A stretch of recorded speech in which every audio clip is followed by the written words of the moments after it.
గుంటూరు జిల్లా ఉండవల్లి ఘటనపై వైసీపీ నేతలు పోలీసులకు ఫిర్యాదు చేశారు. తమపై దాడి చేసిన వారిపై కేసు నమోదు చేయాలని కోరుతూ అడిషనల్ ఎస్పీకి వినతిపత్రం అందించారు. తమపై దాడి జరిగిన తమపైనే కేసులు నమోదు చేశారని వైసీపీ నేతలు ఆరోపించారు. ఈ ఘటనపై ఎమ్మెల్సీ మొండితోక అరుణకుమార్, అంబటి రాంబాబు పోలీసుల తీరుపై తీవ్ర విమర్శలు చేశారు. తులా ముసుగులో టీడీపీ కార్యకర్తలు వైసీపీ నేతలపై దాడి చేశారని ఎమ్మెల్సీ మొండితోక అరుణకుమార్ ఆరోపించారు. ఘటనపై తాడేపల్లి పోలీస్ స్టేషన్లో ఫిర్యాదు చేసి ఆధారాలు ఇచ్చినా ఎఫ్ఐఆర్ నమోదు చేయలేదని అన్నారు.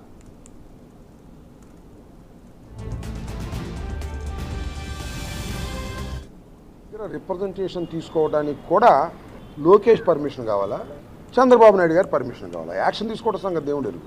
అట్లీస్ట్ 2 రోజుల నుంచి మేము ప్రయత్నం చేస్తే 4 గంటలకి షార్ప్గా రమ్మని చెప్పి అంతకుముందు ఏమీ కవర్ చేయకోకుండా మేము 4 గంటలకు షార్ప్గా వస్తే మా రిప్రజెంటేషన్ తీసుకోవడానికి ఆయన లేకపోగా అడిషనల్ ఎస్పీకి ఇంట్రడ్యూ చేశారు, ఎండార్స్ చేశారు. That is okay. కానీ దిస్ ఈజ్ నాట్ ది వే.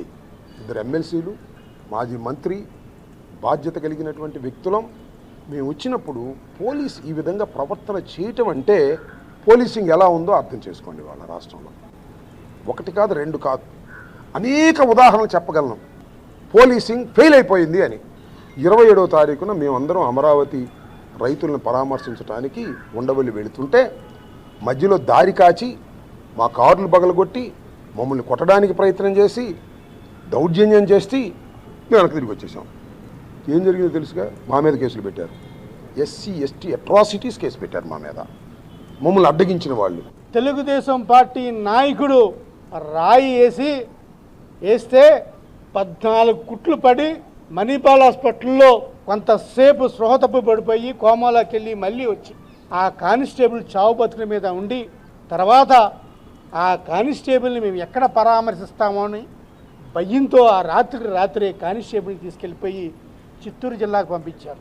ఈ పోలీసు వారిని అడిగేది అదే, కనీసం మా మీద దాడి జరిగినా పర్లేదు, కానీ మీ కుటుంబ సభ్యుడైన పోలీసు వారి మీద దాడి జరిగినప్పటికీ కూడా దాడి చేసిన వాళ్ళు ఎవరో ఫోటోలు ఉండి వీడియోలు ఉండి కూడా ఎందుకు ఇంతవరకు కేసు నమోదు చేయట్లేదు, ఎందుకు ఇంతవరకు ఆ పలానా వ్యక్తిని అరెస్ట్ చేయట్లేదు అంటే మీ కుటుంబంలోని వ్యక్తి, ఒక పోలీస్ కుటుంబంలోని వ్యక్తికే ఇంత అన్యాయం జరుగుతుంటే మరి పోలీస్ డిపార్ట్మెంట్లో కూడా ఎందుకు నిమ్మత్తుకు నీరెత్తుగా ఉన్నారనేది మా ప్రశ్న.